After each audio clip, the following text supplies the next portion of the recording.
historic comeback, a free kick, golazo, and back-to-back wins. Things are looking up for Inter Miami all of a sudden.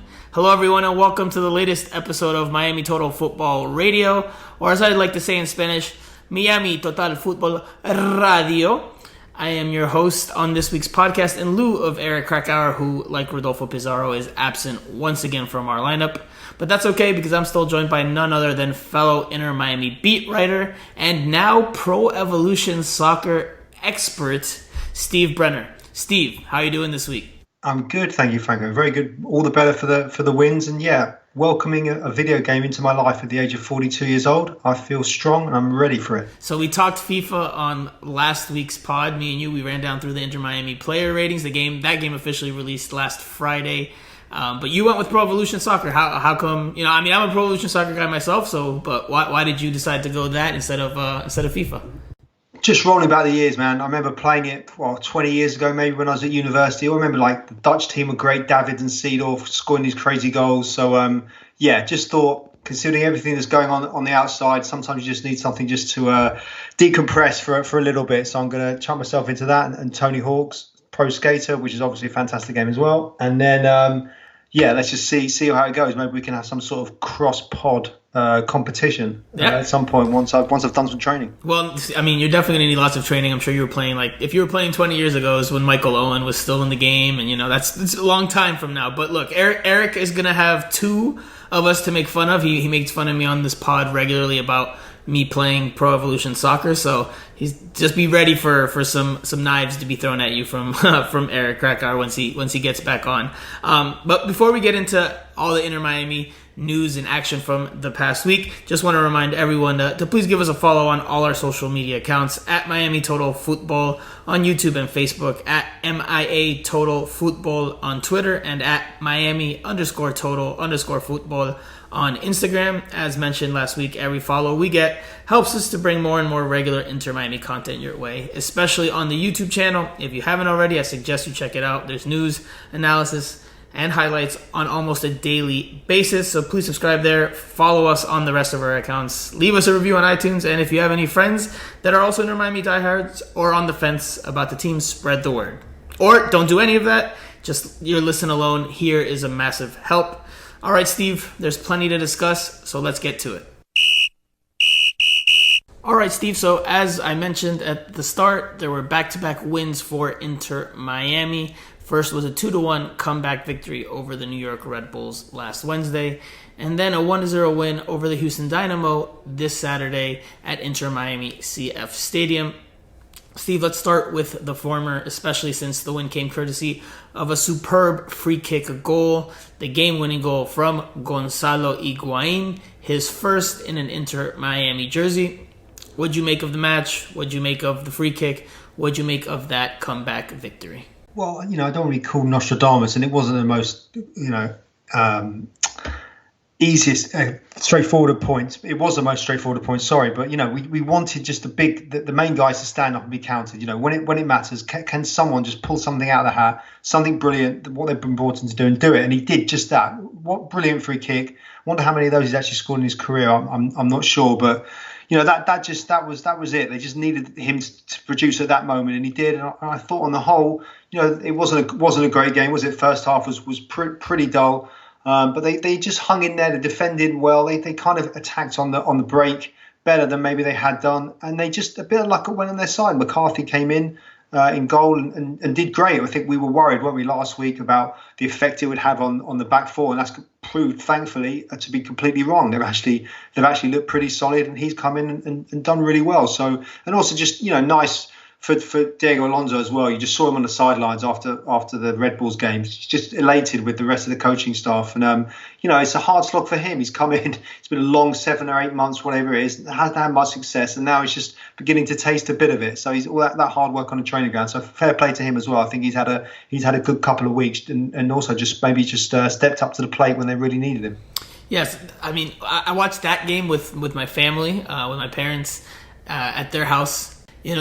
When the free kick was awarded and Iguain stood over it, my mom, who had seen him, I guess, miss the penalty kick against the Philadelphia Union, was like, "Oh, he's gonna blow it. He's gonna miss this." And my stepdad was like, "No, I think he's gonna put it in." And I got the sensation as well that he would put it in. Obviously, I wasn't in the stadium, just from just watching the game, but I felt like with his quality and his experience that was nothing. It was easy. It was a piece of cake for him, and obviously he shows his class. It's a brilliant strike, amazing hit to the goalkeeper's post, and Inter Miami pulls out the victory there. It was again their first comeback win in their short history in this expansion season. So a historic win, a memorable win for the team, and something that definitely picked up the mood and the vibe within the group. When you saw him stand over the free kick, Steve, did you think he was going to put it in? Were you worried? Because normally Inter Miami doesn't normally go directly on goal. Usually Lewis Morgan's on there, and they opt to curl in the free kick to a target. So did you think he was going to put it in? What were your thoughts as he stood over that free kick? He looked confident when he stood up, and to be honest, I did fancy him. I don't remember him, like I said, taking or scoring many free kicks. I covered the 2014 World Cup when he was in the Argentina team that got to the final. I mean, he wasn't over free kicks in the team with Messi and Di Maria and those sort of guys, but clearly he's been practicing training. It's a great shot. If you look at it, I think there's one. I think on the Twitter feed they released the sort of footage from all different angles. You could just watch it on loop. He just hits it brilliantly, and he just goes like an arrow straight into the net. It was a brilliant strike, and yeah, he just hit it so cleanly. Maybe that short time he spent playing with David Beckham actually rubbed off on him.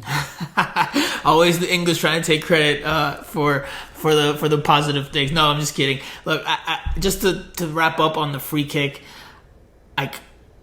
he even said it after the game when we spoke to him that I think he was asked with the first question if he felt any pressure or any anxiety about scoring that first goal. I think it was just the question was being asked because he had missed that penalty kick a couple of games before that against the Philadelphia Union, and he essentially said, "I don't feel any pressure. I don't feel any anxiety. I've played at the biggest teams in the world, and there you're required to be at your best on on every game basis." So for him, he was just as relaxed as can be, and obviously he puts that into the top corner and gives Inter Miami that 2-1 victory at Red Bull Arena. Before we move on from that game, is there anything else that stood out to you from that match? I agree with you when you said overall maybe it wasn't their best performance, particularly in the first half. They seemed to really struggle and to really get Iguain involved, but once the second half got going, they were able to play a little bit better. They were playing a little more direct, and that was able to beat the Red Bulls' high press more effectively, and then they started to find some success that way. Matias Pellegrini also gets a goal in that game, his first for Inter Miami. Good for his confidence, big for his confidence. But anything else that you wanted to take away or that you would highlight on that victory? You stole my thunder there, really, because I was just going to say about Pellegrini. I was really pleased when he scored. I don't think in any of the games that we've covered he's flitted in and out a little bit, but really not showed at all why. He was one of the DPs and one of the guys that they really thought could make an impact in the team. So it was like his coming of age moment, wasn't he? He scored. All of a sudden, it just looked like, the sort of, the world was the way the world was off his shoulders, and he played well. He took his goal really well, and hopefully that could be a sort of kickoff for him. It's difficult for him. He's young. He's only 19, 20, coming to a foreign country.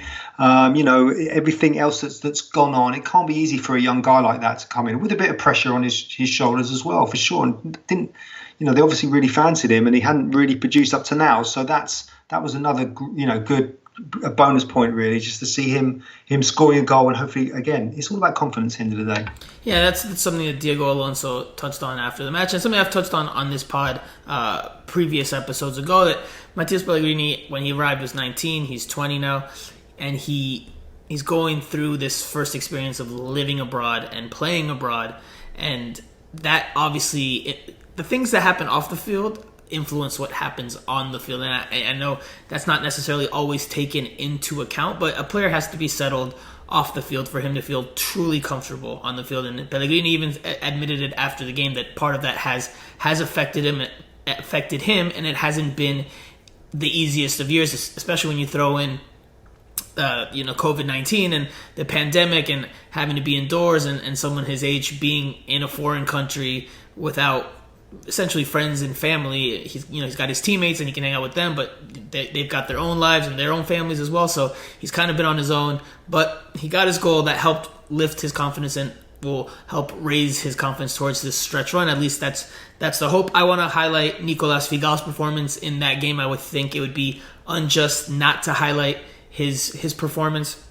I thought he was a monster at the back, one of the best defensive performances we've seen from an Inter Miami defender. I think he had 10 plus interventions. I don't remember the exact stat, but he was a monster at the back, just breaking things up, clearing the lines, and doing so without Leandro Gonzalez Pires, who was suspended. So a massive performance. Inter Miami would not have been able to be in a position to take that victory had it not been for Nicolas Figal. And I'll add Gonzalo Higuain. I thought he looked, aside from the free kick goal, which is what obviously everyone talked about and the biggest moment in that game, but I thought he looked really good in that second half, especially with his ability to pass the ball and show his vision to switch the point of the attack, hit long balls to the opposing flank, and he also pulled both center backs on Matias Pellegrini's goal. That's why Matias Pellegrini was so wide open on his finish. So a lot of good stuff from Iguain as of late, and it should only get better as he continues to get more and more minutes and more comfortable with his teammates.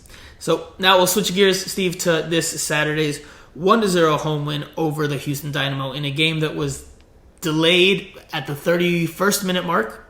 It was delayed 47 minutes because of lightning in the area. But Inter Miami was able to pull out a 1-0 victory courtesy of a Lewis Morgan penalty kick in the second half. Steve, what were your thoughts on this 1-0 win?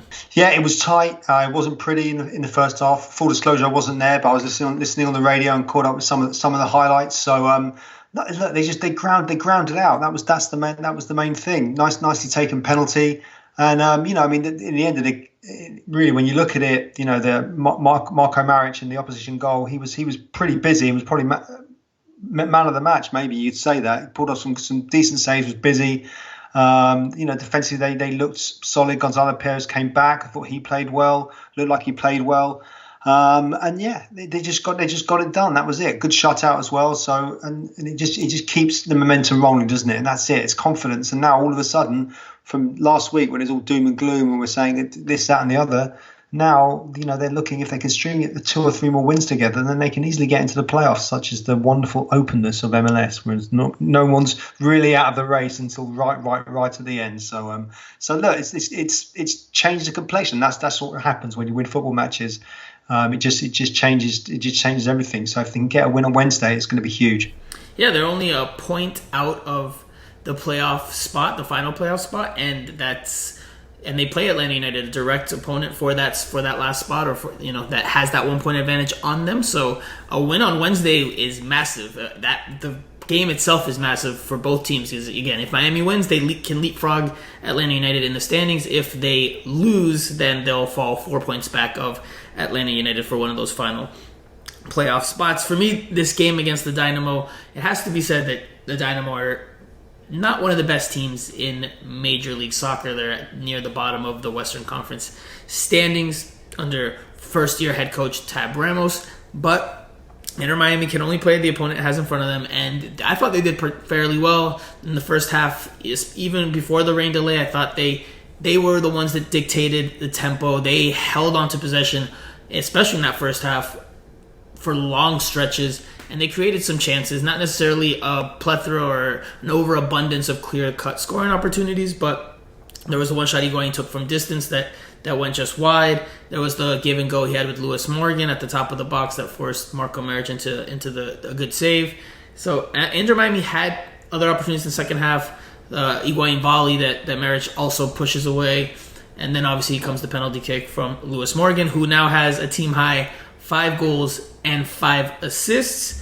I do want to touch on Lewis Morgan. I thought he had a positive game in this one, but it was interesting to me, and maybe I should have touched on this in the Red Bulls recap, was when he was subbed out of that game, I felt like a lot of people, and I don't know what your opinion was, I felt like a lot of people were a bit surprised because Inter Miami wasn't leading. They had just gotten the equalizer. It was 1-1, and Diego Alonso subs him out and puts in Victor Ulloa, who's not not a right midfielder, obviously. And Morgan didn't, when he came off the field, he didn't look at Diego Alonso, and they didn't have an exchange. You know, coaches will tap him on the back or shake their hand, but Morgan didn't even look at him, and Diego Alonso didn't shake his hand, at least from what the cameras showed. So thought that was interesting. But after this one, after this victory, they hugged. You saw them hug on a video that they posted on social media. But thought that was an interesting point. And I thought this was one of Inter Miami's best performances as a collective. Defensively, they were very sound. Like you said, Gonzalo Pires was very good in his return. I thought like Figal in the Red Bulls game, I thought Gonzalo Pires was that good in this match. And overall, the defense played fairly solid. Didn't give up a whole lot. The only time they did was when Blaise Matuidi lost the ball a couple times near the top of the box. So let's talk about that defense really quickly. They've improved in these last 2 games. They got their first clean sheet in 8 matches in this win against the Dynamo. And now you've seen an improvement, whereas in the games before that, they were leaking goals a little bit, struggling at the back, giving up chances. What do you think about how the defense has played? Obviously, they've switched to a 3-man or 5-man backline, depending on how you want to look at it or label it. But what do you think just overall about the defensive performances in these last 2 matches? Yeah, it's been vastly improved, isn't it? They haven't looked as sort of wide open. I guess that because they play like that, they probably aren't as prolific going forward. And there's not a lot of goals in the team, is there? They're sort of eking out the wins. But I think it has to be a kind of, not a safety firm. We keep going on about he's a pragmatist and all this sort of thing. But I guess playing 5 at the back, at least Ben Sweat or Neelis or whoever's on the flanks, they do get up and down. They're athletic guys that can sort of keep going, and then and if not, then he just reverts back to the 4. But sometimes you just, like I say, a bit of confidence, and then things just start to sort of click. Maybe between he was finding his feet a bit more, hasn't really, he could help out sort of defensively maybe a little bit more. Will Trapp played pretty well, so that just lessens the burden for the back 4 if the midfield also are performing well. So and look, someone like Lewis Morgan, he's become like his sort of go-to sort of guy. He's not Lionel Messi, but he's a good solid player who's got an eye for a goal. And likes to run at players as well, which you don't really get too much of, and I think that causes problems in other people's defences. So he always has a go. So maybe they're just finding a bit of their cohesion now, which I guess they had to at some point because they're in such a bad run. So let's just hope it carries on. Yeah, I asked Diego Alonso after this last game about playing with the 5-man backline or 3-man backline. Obviously, it's 3 center backs with 2 wing backs, but that's the look he's gone with in these last 2 games. And he said that they thought that was a good fit for the Red Bulls game because of the personnel and the matchup, and that he thought it could be a good fit for the Dynamo game. So it sounds like he wasn't truly fully convinced that he would go with 5 at the back, but that what he saw in that Red Bulls match gave him and the team confidence. So they went with it again, and it worked out. And obviously a reason why this switch was made is because, well, in the first game against the Red Bulls, they didn't have Gonzalo Pires and they didn't have Andres Reyes, who's still recovering from his facial injury. He's expected to be out for at least another couple of weeks. So they didn't have a natural second center back. So what they did was bring in an extra defender, 3 center backs, and the 2 wing backs to help limit the space that teams could play through in behind. You don't have Andres Reyes' speed to help close out those things, to close out plays that get in behind. And that helped them limit the space. And then they got enough out of the attack in these 2 matches. So I asked Diego Alonso if he was, what he thought about how the team played in that look, and he said that he wouldn't commit to saying that they're going to stick with that look for the rest of the season or the rest of the way, even though they've had defensive struggles as of late. He said it's good to have it as an option, as a weapon in their arsenal, but that it's just one out of 2 different options that they have. So it sounds like he's more inclined to going with the back 4 once Andres Reyes gets back, and then we'll see how they do in that formation, if they can keep some defensive solidity at the back and limit teams to the chances, or the few chances that they've given up in these 2 games. But bigger tests await, and tougher, busier nights are also sure to be on the cards. We're going to take a quick break. We've got plenty more to talk about, including the second Iguain that will be joining Inter Miami, or that has joined Inter Miami. So we'll take a quick break and we'll get into that right away.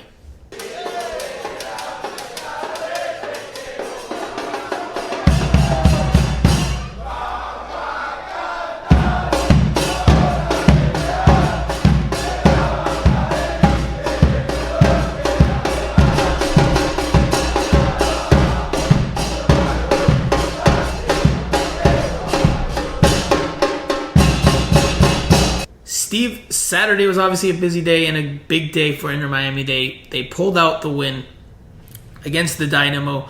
But before the match kicked off, they officially announced the acquisition of the other Higuain, Federico Higuain, Gonzalo's brother.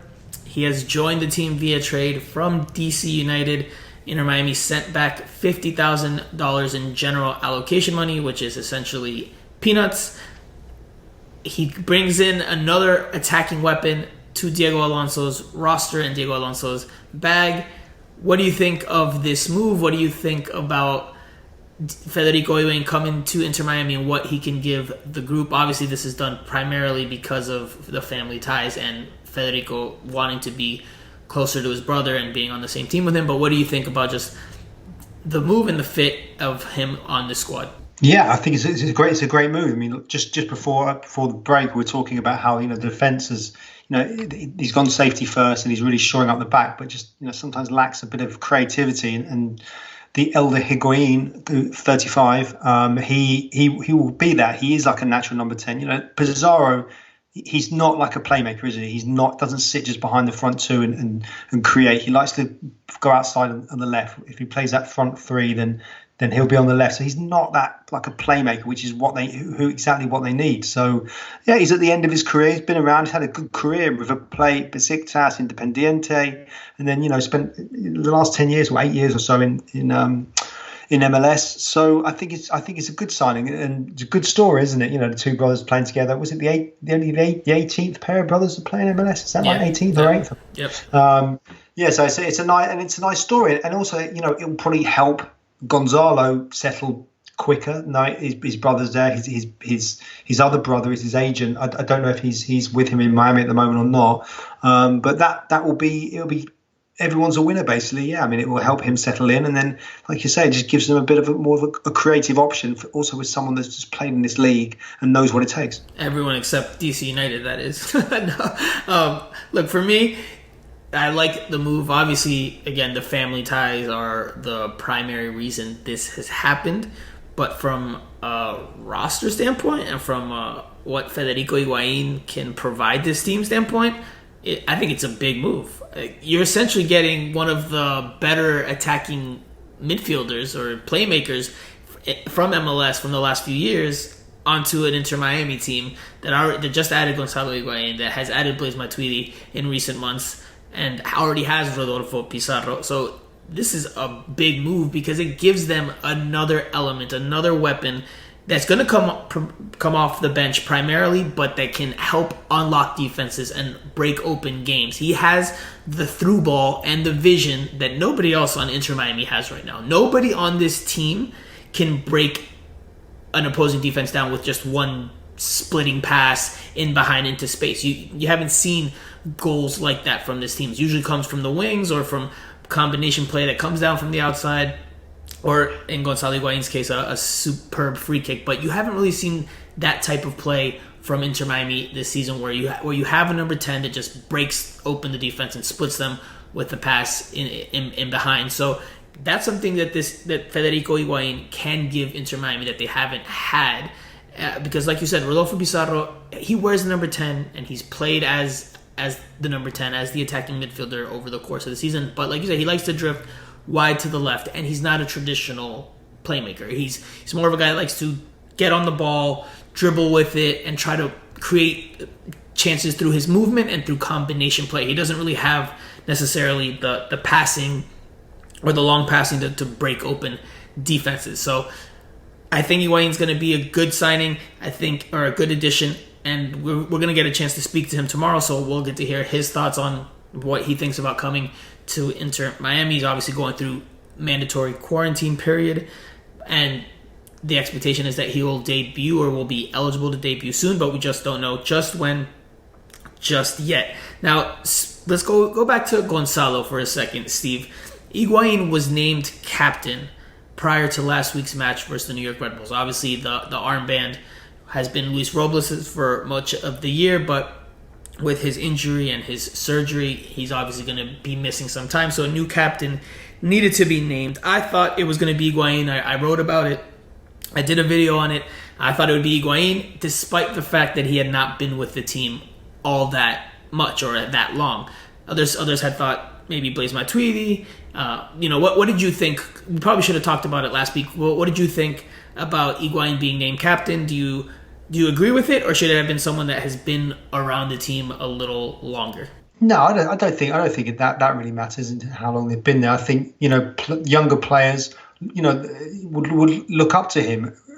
They look up to a player like that. He's obviously he's been in some of the biggest clubs in the world, huge experience, and they know that this is the superstar coming into the team. So naturally, people are just drawn to him and they look up to him. He's been brought in to do things, so and he has to deliver. So and I think that also transfers to his sort of reputation in the changing room, in the locker room, and his leadership skills. People want him to set the example. So he's played with some of the biggest clubs in the world, played in the World Cup final, number of international caps, season pro. And look, when you look back at it now, it was a good move, considering they won the game and he scored an absolute belter with 7 minutes to go. So hat tip to Diego Alonso, an inspired choice. And you'd think maybe, look, it's not like we're best pals with Gonzalo Higuain or Blaise Matuidi, but you'd seem to think maybe that, looking from the outside, that Iguain would probably sort of lead from the front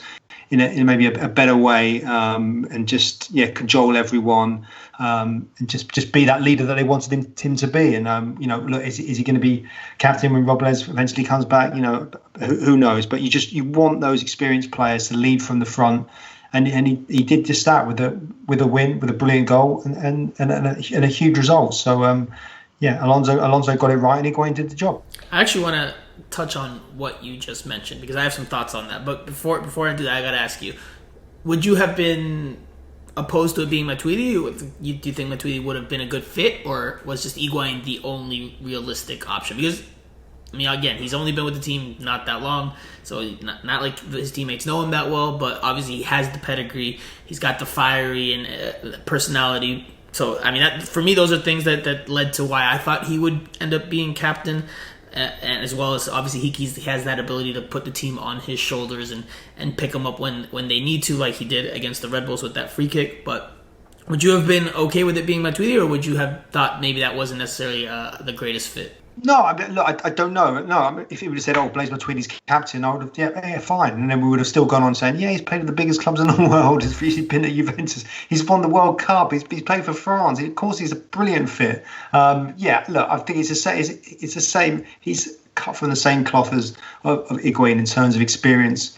And the players just look up to them. They've come from stellar top teams in Europe. So the guys that have played in MLS all their careers, or people like Ben Sweat or Lewis Morgan or Pellegrini or any of these guys, they see the sort of big stars come in and they're like, wow, okay, this is what it takes to be a true pro, to play at Juventus, be at World Cup finals. So either one of those would have been a good fit for me. Yeah, I think the only other realistic candidate in the bunch, just my opinion based on the roster makeup, would have been Leandro Gonzalez Pires, because he's experienced enough, he's played in MLS and abroad, and he's got the temperament that I think could make for a good captain. But obviously he was suspended for that first game against the Red Bulls, so he was not an option. But definitely think he's potential for candidate material.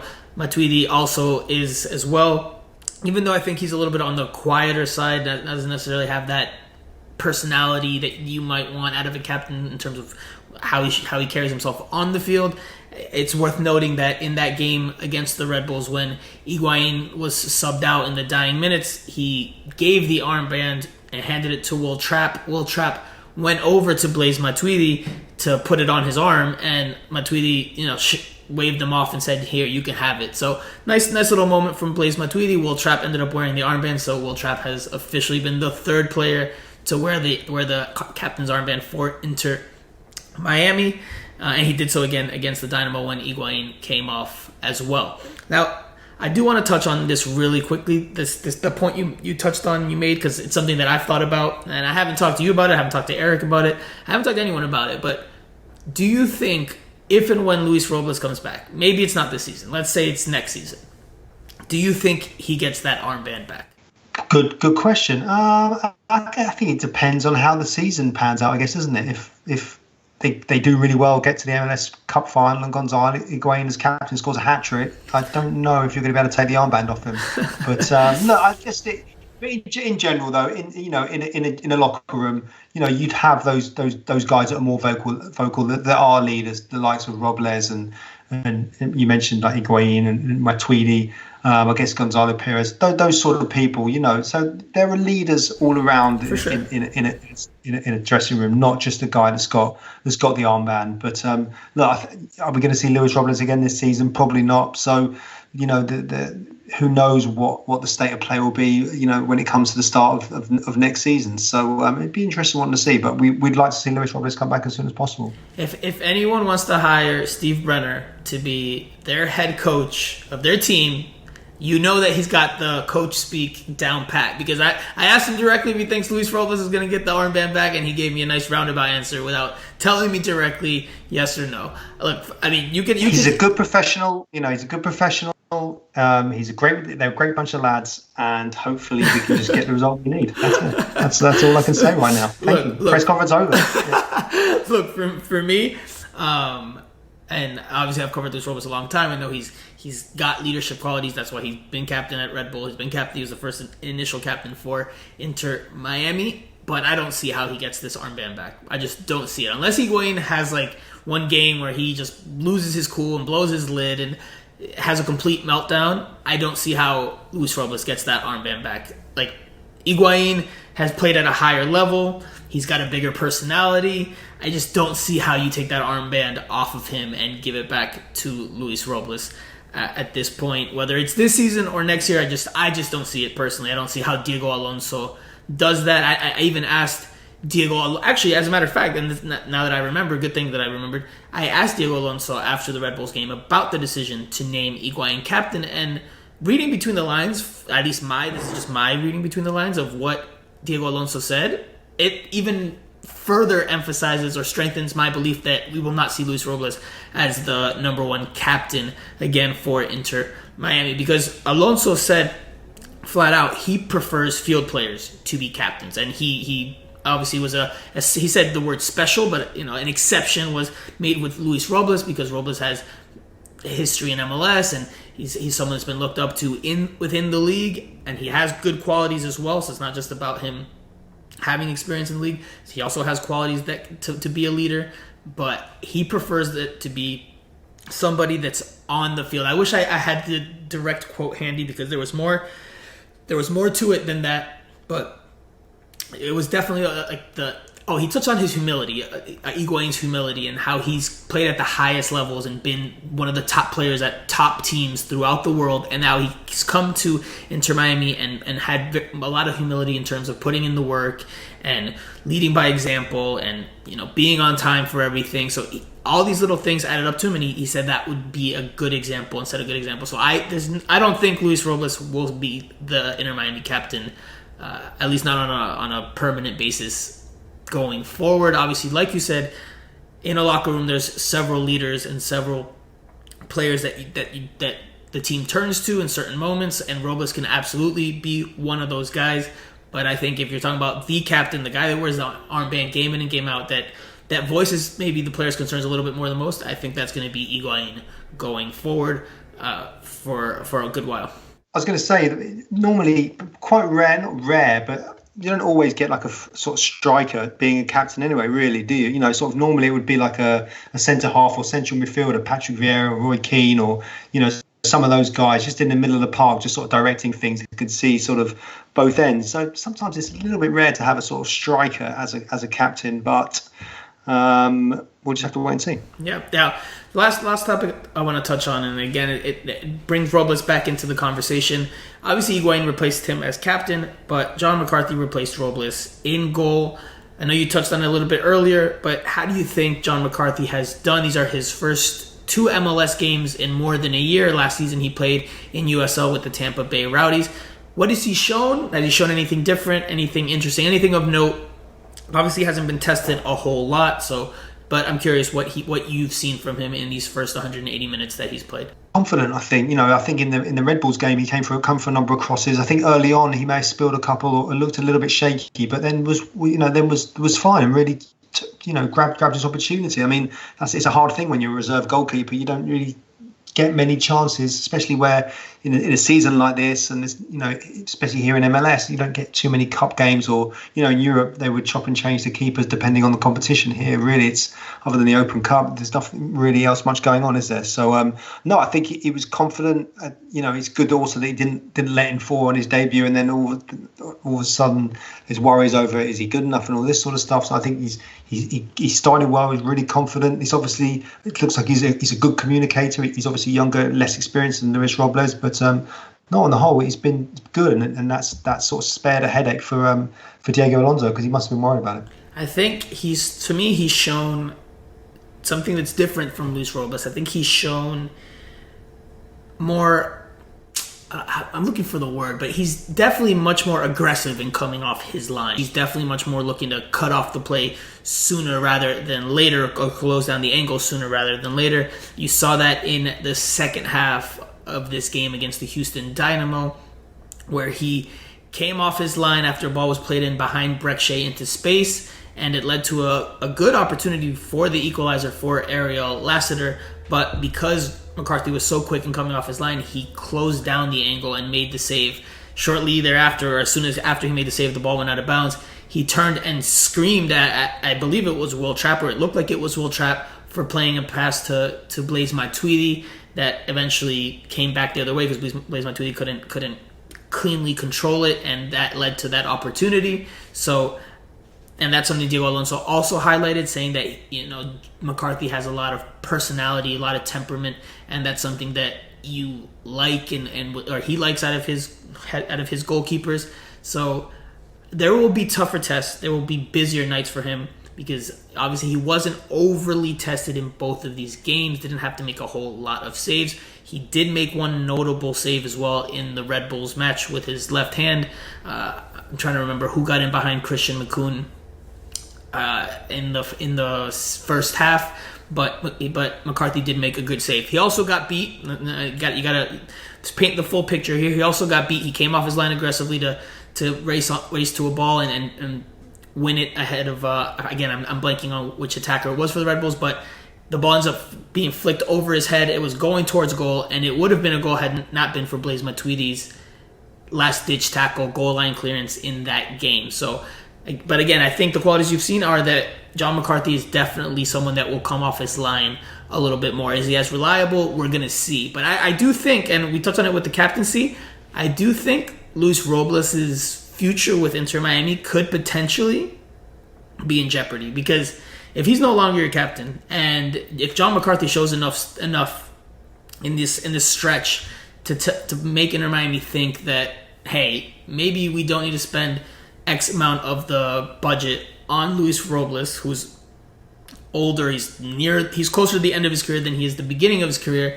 I think there's a scenario where they either look to deal Luis Robles, or where they leave him available for the MLS expansion draft, or where they just cut ties with him. Because if you can go for a younger, cheaper option that can perform as well or better, or that fits better, because even Robles has talked about how McCarthy's better with the ball at his feet.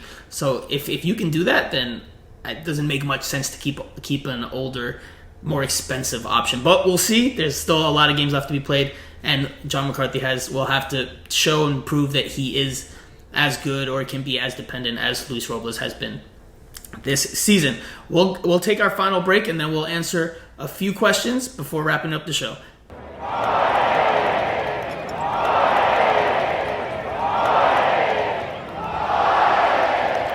All right, MTFers. So last week we asked you for your questions, and we ended up going with a FIFA 21 player rating segment, because we didn't get any questions until right after we wrapped the show. I remember even as soon as I stopped recording and me and Steve were saying our goodbyes, I saw the questions on Twitter start to come in. So we apologize for not getting to them. We're going to get to a few of them from last week that are still relevant. Obviously, some asked who would play in the number 10 spot in place of Rodolfo Pizarro. We've seen how Inter Miami's approached that. There was other questions about just the overall situation and in that moment. So those are dated. We won't touch on those, but we will touch on a couple, including one from today that was already submitted today. So the first one, Steve, and I'll let you answer first, and then I'll follow with my 2 cents. Do you think it comes from at Carlos Segovia? Well, it's Carlos Segovia. It's at Carlo and Gas del 94. So, or 94, sorry. I went Spanish there. Do you think Sweat's performance defensively is part of the bad results? He has been involved negatively, at least in 5 to 6 goals given up in the last few games. Now, Steve, what do you think? Has Ben Sweat lost his place in the lineup? Has he been at fault for a lot of these goals? What are your 2 cents? Yeah, no, I think he's worked pretty hard, isn't he? He's athletic, quite dynamic, gets up and down a bit. I just think he was just part of that sort of run when they were just really, really struggling. Yeah, potentially at fault for one or two of the goals, but didn't do it overly bad. You know, I think when you think back to the one of the game before the last game, I can't even remember now. It's so many, but the one with Tweedy had a bit of a nightmare. I can't remember who they played at home against. Oh, it was New York City FC. New York City, yeah. It was, Lewis Morgan wasn't tracking back. Tweedy had a bit of a nightmare, and that was just heaping pressure onto the defence. So I'm not absolving Ben Sweat of any blame that he wasn't performing, just like a lot of the other guys weren't performing. But also sometimes you just have to mix it up a bit, and Diego Alonso made those changes, and it works. So I don't think he can be blamed for all those goals. I think it was a collective. I'm not trying to speak in manager talk the whole way through this podcast. But, they're a great bunch of lads. You're getting ready for your career mode in Pro Evolution Soccer 2021. That's what it is. That's got to be what it is. Look, for me, and I think Ben Sweat gives you more in the attack than maybe anybody else that can play left back. I mean, you can make a case for Breck Shea, although in this last game against the Dynamo, Breck Shea was fairly quiet on both sides of the ball. I mean, I guess that's not a bad thing on the defensive side, but in the attack, he didn't offer a whole lot playing as the left wing back. But to me, Ben Sweat was absolutely hit a bad run of form during the last few games, and there's a reason why Diego Alonso sat him against the Dynamo. It's because he just kept committing maybe too many mistakes in the defensive third, even though he gave you a lot of good things in the attack. And the Red Bulls game, the recent Red Bulls game, the 2-1, I'll touch on that. I thought he did really well in terms of combining and associating himself with Gonzalo Higuain down the left. I thought they had a lot of good moments from the run of play together and how they combined and moved the ball off of each other.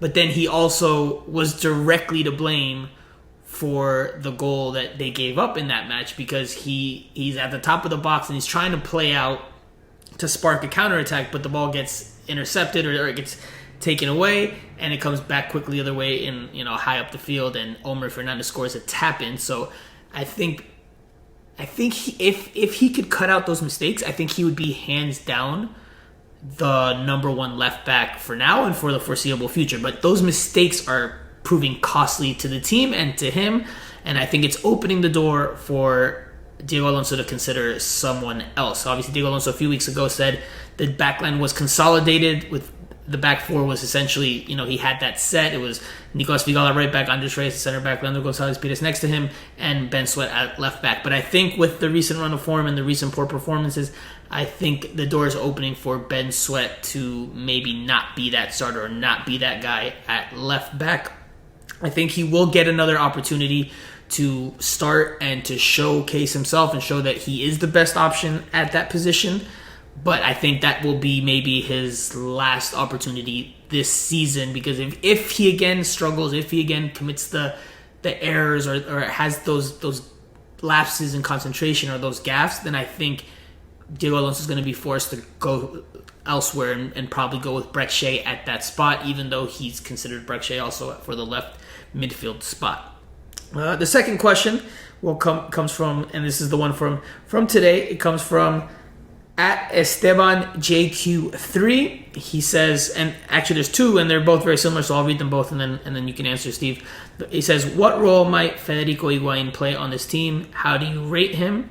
That's the first part of his question. And then at Sal Para 69815935 asks something similar. He says, do you think Federico Higuain will mostly be used as a sub? If not, whose spot will he take? How long is his contract? So we touched on this a little bit.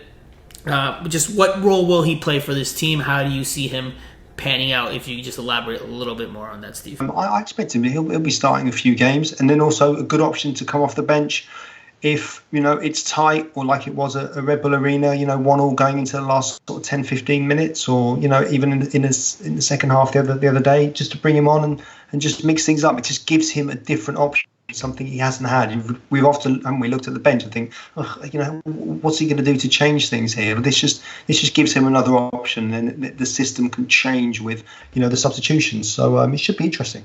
DC United is the worst team in MLS right now. They just parted ways with their longtime head coach Ben Olsen, and even there, Iguain found ways to make an impact. And obviously, look, I followed him for, I think, the duration of his stay in Major League Soccer, if not just after he arrived, but I think it's been since the duration.